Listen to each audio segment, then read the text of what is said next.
भारत के जनाब मेरे साथ चलिए, भारत की इतनी बहनें हैं जो 2-2 रुपए भी नहीं रखती केस लड़ने के लिए, उनके जो शौहर हैं वो जेलों में। वहाँ तो आपको ख्याल आता है, क्योंकि आपको पता है ये इंटरनेशनल मुद्दा बन चुका है। ये वाला जो भी सीमा पे बोल रहा है वो चमक रहा है, तो आपने भी सोचा कि मैं भी कह दूँगा मैं इसका केस लड़ूंगा तो मैं चमकूंगा। तो हर एक कोई है वो अपनी अपनी रोटियाँ सेक रहा है। मैंने आपसे पहले भी कहा था किसी पॉलिटिशियन की रखेल है, ये दुबई के बार में डांस करती थी, वहाँ पर छम्मा छम्मा छम्मा छम्मा करती थी, वहाँ छमिया से इसको कोई लेकर आ गया। क्योंकि मैंने आपसे पहले भी, आपके चैनल से पहले भी कहा था कि हिंदुस्तान के पॉलिटिशियन अगर खाना भारत में खाते हैं तो डकारे मारने वो दुबई में जाते हैं। तो कोई पॉलिटिशियन डकारे मारने वहाँ गया होगा, वहाँ पर इस छम्मा छम्मा का छमिया का डांस देखा। इस छमिया को लाने के लिए, और खुद कहा जा रहा है कि 10-12 लड़के दिल्ली के ऐसे हैं जिसने इस छमिया को प्रमोट करा, इसको भारत लाने में मदद करी। क्योंकि पबजी से लफ्जी नहीं हो सकता। एक पबजी जो आपको बताए किस तरह पासपोर्ट बनेगा, एक पबजी जो आपको बता रहा था किस तरह मकान बेचा जाएगा, एक पबजी जो आपको बता रहा था कि आपको कौन कौन सी फ्लाइट लेनी है, एक पबजी जो आपको बताता आपको नेपाल में किस मंदिर में जाना है, किस गेस्ट हाउस में रहना और भारत में कहाँ आना है। तो वो पबजी था, गूगल मैप नहीं था। भाभी है तो फिर क्या नाम है, बीड़ी जला ले जिगर से पिया, जिगर में बड़ी आग है, इस तरह के गाने करेंगी। भाभी भाई से इज्जत होती है। वो पहले ही कह रही हूँ कि ये आवारा औरत हमारे भारत को बर्बाद करके जाएगी, ये एक्सपायरी औरत कहीं ना कहीं कुछ गलत करेगी। और मैं तो यहाँ तक सुन रही थी कि इस ठरकी औरत को ये भी ऑफर हुआ कि तुझे मेंबर ऑफ पार्लियामेंट लड़ाएंगे।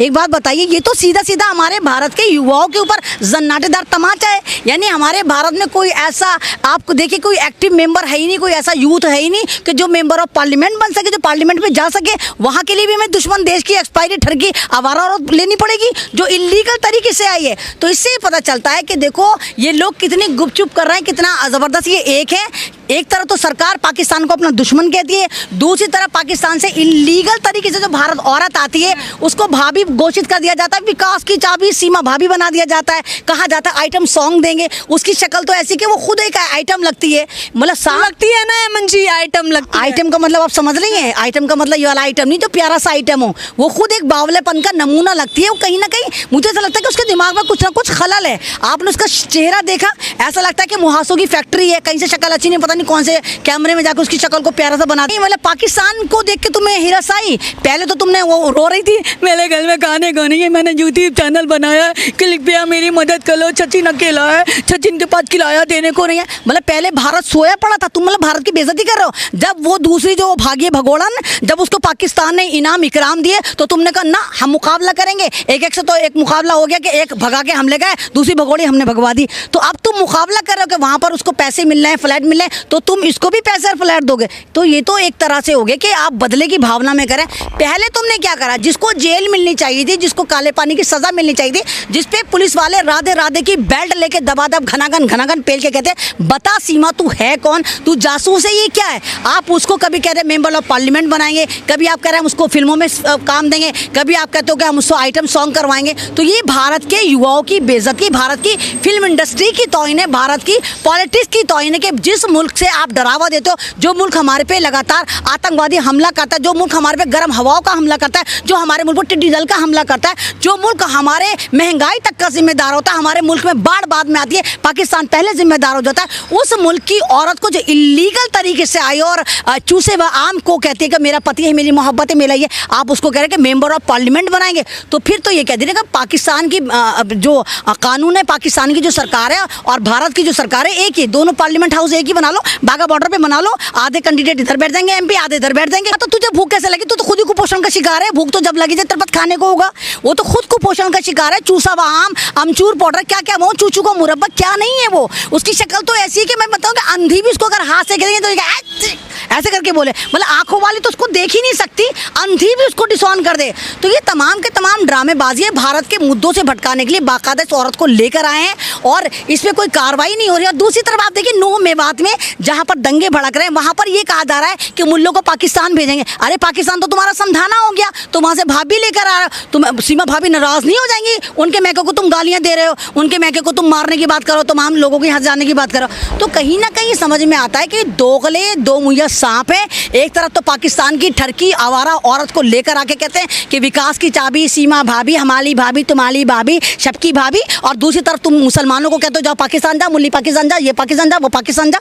तो इससे पता चलता है कि ये कितने दोगले लोग हैं। लेकिन सीमा हैदर पाकिस्तानी है, उसको भारत में हम बर्दाश्त नहीं करेंगे, उसको उठा के पाकिस्तान भेज देना चाहिए और ये काम यहाँ की सरकारों को करना। मतलब प्यारे बच्चे हैं, आपको पता है कि उसका जो मियाँ है, वो गुलाम बलोच जो 4 साल पहले सऊदी अरब गया था और इसका छोटा बेटा 3 साल का है। तो डीएनए टेस्ट कराओ, पता नहीं किसका तेरा मेरा माल उठा के लेकर आई है ये। तो इसका बच्चा नहीं है जो 4 साल पहले सऊदी अरब चला गया। तो जाहिर सी बात है डिजिटल तो उसने उसके साथ कुछ करानी होगा जो बच्चा पैदा हो गया होगा। ऐसा तो कुछ नहीं रहा। तलाक हमारे यहाँ औरतें नहीं देती, हमारे यहाँ मर्द देता। और अब इसकी तलाक हुई भी नहीं, गुलाम हैदर कह रहा नहीं हुई। और दूसरी तरफ जो ये हिंदुस्तान से भगोड़ी अंजू मंजू संजू भागी है ना, इसकी तलाक हुई। तो वहाँ पर भी जो एक बम्बू बांस एक यूकलिप्टस का पेड़ जो तैयार करा गया, नचलुल्ला से कल के खिंचवा रहा है फोटो। तो यूकलिप्टस का जो पेड़ है वो कह रहा है हाँ मेरी बीवी, मेरी लुगाई, फलाना की फलाना, धमाके धमाई।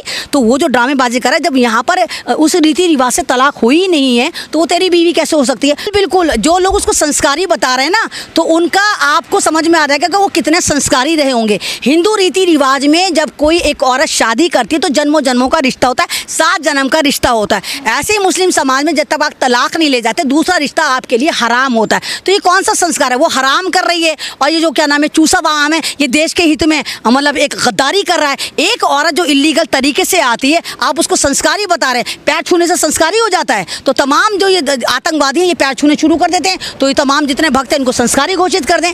मैडम ये ड्रामेबाजी है, ये एक आतंकी औरत है। और क्योंकि इसकी जो अभी तो ये प्रेग्नेंट कह रही थी कि मैं प्रेग्नेंट हूँ, तो अभी कैसे करेगी आइटम सॉन्ग, कैसे करेगी? तू तो एक प्रेग्नेंट औरत है ना, तो तू कैसे करेगी?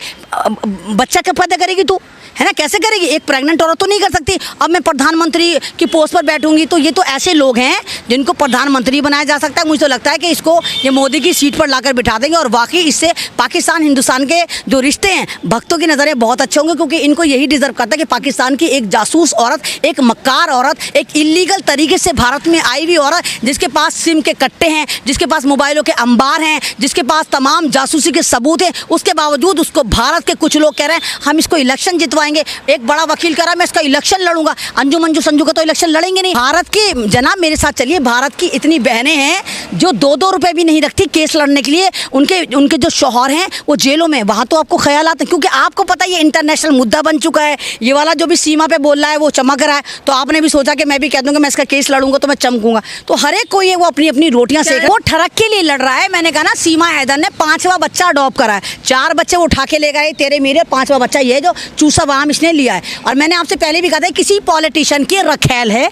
ये दुबई के बार में डांस करती थी, वहाँ पर छम्मा छम्मा छम्मा छम्मा करती थी, वहाँ छमिया से इसको कोई लेकर आ गया। क्योंकि मैंने आपसे पहले भी आपके चैनल से पहले भी कहा था कि हिंदुस्तान के पॉलिटिशियन अगर खाना भारत में खाते हैं तो डकारे मारने वो दुबई में जाते हैं। तो कोई पॉलिटिशियन डकारे मारने वहाँ गया होगा, वहाँ पर इस छम्मा छम्मा का छमिया का डांस देखा। इस छमिया को लाने के लिए और खुद कहा जा रहा है कि 10-12 लड़के दिल्ली के ऐसे हैं जिसने इस छमिया को प्रमोट करा, इसको भारत लाने में मदद करी। क्योंकि पबजी से लफ्जी नहीं हो सकता। एक पबजी जो आपको बताए किस तरह पासपोर्ट बनेगा, एक पबजी जो आपको बता रहा था किस तरह मकान बेचा जाएगा, एक पबजी जो आपको बता रहा था कि आपको कौन कौन सी फ्लाइट लेनी है, एक पबजी जो आपको बताता आपको नेपाल में किस मंदिर में जाना है, किस गेस्ट हाउस में रहना और भारत में कहाँ आना है। तो वो पबजी था, गूगल मैप नहीं था। क्यों मानना पड़ेगा, क्यों मानना पड़ेगा? जूता लेके ध्या धपड़ नहीं करेंगे इतने मंत्री, क्यों मानेंगे मंत्री? हम स्मृति ईरानी को मंत्री नहीं मानते जो भारतीय, हम इस दलाल को मंत्री मानेंगे, इस आवारा ठरकी औरत को मंत्री मानेंगे? कौन सी मजबूरी है हमारी? भारत लोकतांत्रिक देश है जहां हम अपनी मर्जी से सरकारें चुनते हैं, अपनी मर्जी से मंत्री चुनते हैं। ऐसे किसी आवारा ठरकी पाकिस्तान के गद्दार जासूस को मंत्री बना लेंगे? तो मैडम ये बंद करिए आप लोग भी, और आप लोग भी इसके अगेंस्ट चलाइए वीडियो और आप कहिए कि इस ठरकी, इस आवारा औरत और इस चूसे हुए आम को दोनों को सजा होनी चाहिए। ऐसा नहीं है, नहीं लगता आपको? वो चूसा हुआ आम बिल्कुल ऐसा ही, वो चूसा हुआ आम है, बिल्कुल है जैसे रस निकला हुआ। तो एक औरत जो है खूबसूरती की तरफ जाती है, आपने अपना लाइफ पार्टनर सोचा हुआ, आप चूसे हुए आम की तरफ, आप बताइएगा सचिन ही कहे कि ना ज्योति मुझे तुझसे मोहब्बत हो गई, तू ये मेरी ज्योति, क्या आप चूसे हुए आम की तरफ जाएंगी? लात मार कहेंगे चल चूसे हुए आम। मतलब एक औरत जो इतनी कॉन्शियस होती है, जो एक ड्रेस को दोबारा नहीं पहनती, कल वीडियो में आ गई थी, मेरी सहेली ने देख लिया था, 1 महीने में रिपीट करती है, वो औरत अपना लाइफ पार्टनर ऐसा चूसा हुआ आम, अमचूर पाउडर, ऐसा चूचू का मुरब्बा पसंद करेगी? तो ये पूरा का पूरा कहीं ना कहीं ड्रामेबाजी है, कुछ ना कुछ चाल है, कहीं ना कहीं कोई मुद्दा भटकाना है और इस चूसे हुए आम को कहती है तू शायरी करता रहे, तू बावला बनाता रहे, और क्यों के अंजू नहीं आएगी, अंजू झूठ बोल रही है ना, अंजू को हम आने देंगे। अंजू आए तो सही, मैं बाघा बॉर्डर पे तेरा इस्तकबाल करूंगी, तू पैदल आ। पूरे भारत के लोग अगर तेरे पे एक एक चप्पल भी मारेंगे तो तेरा स्टिकर बना देंगे। तू हमसे पूछ कर गई थी जो तू आएगी, नहीं तो तू क्यों भाई वो हाय हाय हाय हाय हाय ठरकी है क्या? तेरा मियाँ नामर्द है क्या? 9 महीने अभी तू शुरुआत करेगी, 9 महीने में एक बच्चा पैदा हो जाएगा तेरा, तो तू भी बच्चे भी तुझे यहीं से चाहिए, यहीं से तू अपने मियाँ को धोखा दे के गई है, तुझे बच्चे भी यहीं के चाहिए। जब तू किसी मर्द के पास गई है, तेरे बकौल तो वो कीकर का पेड़, वो यूकलिप्टस का पेड़ मर्द है ना, यूं यूं करके लहरा रहा है पहाड़ों पर, एफिल टावर, एक तरह से कहो बुर्ज खलीफा। तू तो बुर्ज खलीफा के पास गई ना, तो बुर्ज खलीफा क्या नामर्द है? एक आध बच्चा पैदा नहीं कर सकता तो हिंदुस्तान के बच्चे लेकर जाएगी? तो ये सब ड्रामेबाजी है, सिर्फ वो चमकना चाह रही है। हिंदुस्तान आकर तो दिखाए, वो भिखारन उसको हम बताएंगे।